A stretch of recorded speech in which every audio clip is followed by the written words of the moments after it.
যারা ভার্সিটিতে মেয়েরা পড়াশোনা করে এর মধ্যে প্রায় 35% মেয়েরা মাদকাসক্ত।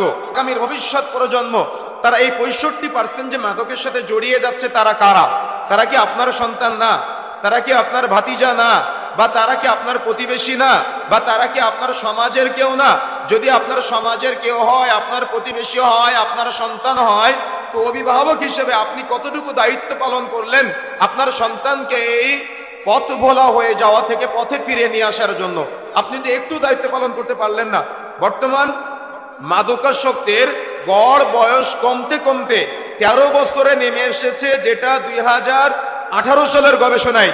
আর 2018 থেকে আজকে 24 সাল পর্যন্ত, তাহলে 2024 সালে আজকে গবেষণা দেখা যায় 2024 সালের মার্চ মাসের গবেষণা দেখা যায় উইকিপিডিয়াতে যে ক্লাস 6-7 এর বাচ্চারা, যাদের বয়স ন্যূনতম দেখা যাচ্ছে বিভিন্ন সময় কম বেশি হতে পারে, তবে উইকিপিডিয়ার গবেষণা অনুযায়ী তাদের প্রায় 9 থেকে 10 বছর বয়সে তারা মাদক সেবনে অভ্যস্ত হচ্ছে।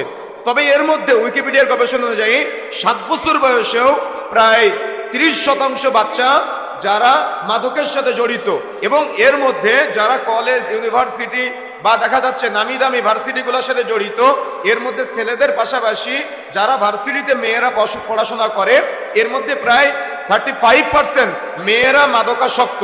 তারা শুধুমাত্র যে সিগারেটে জড়িত এতটুকু না, তারা নানা রকম যত প্রকার একেবারে নিম্নমানের মাদক দ্রব্য আছে এগুলোর সাথে জড়িত। তাহলে এই যে আমাদের আগামী ভবিষ্যৎ প্রজন্ম, তারা আজকে ক্লাস 6-7 থেকে বা দেখা যাচ্ছে তাদের বয়স যখন 7-8 বছর বয়স, তখন থেকে তারা মাদকের সাথে জড়িয়ে যাচ্ছে। বা এই যে মাদকের করাল গ্রাসে যুব সমাজ আজ ধ্বংসের অতল গহ্বরে নিমজ্জিত হচ্ছে, এ সমাজ থেকে তাদেরকে আমরা কতটুকু মেসেজ দিতে পেরেছি? সেটা ইসলামের হতে পারে বা সেটা সামাজিক হতে পারে। আমরা তো ইসলামের কথাগুলো বললে আপনারা সামাজিকতার দোহাই দিয়ে সেগুলো বাদ দিয়ে বলে দেন যে একদিন পাপ করলে কি হয় বা একদিন ভুল করলে কি হয়। এই একটা কথা বলার কারণে আপনার সামনে আপনার সন্তান এই পাপগুলা করতে তার মানে সাহস পায়।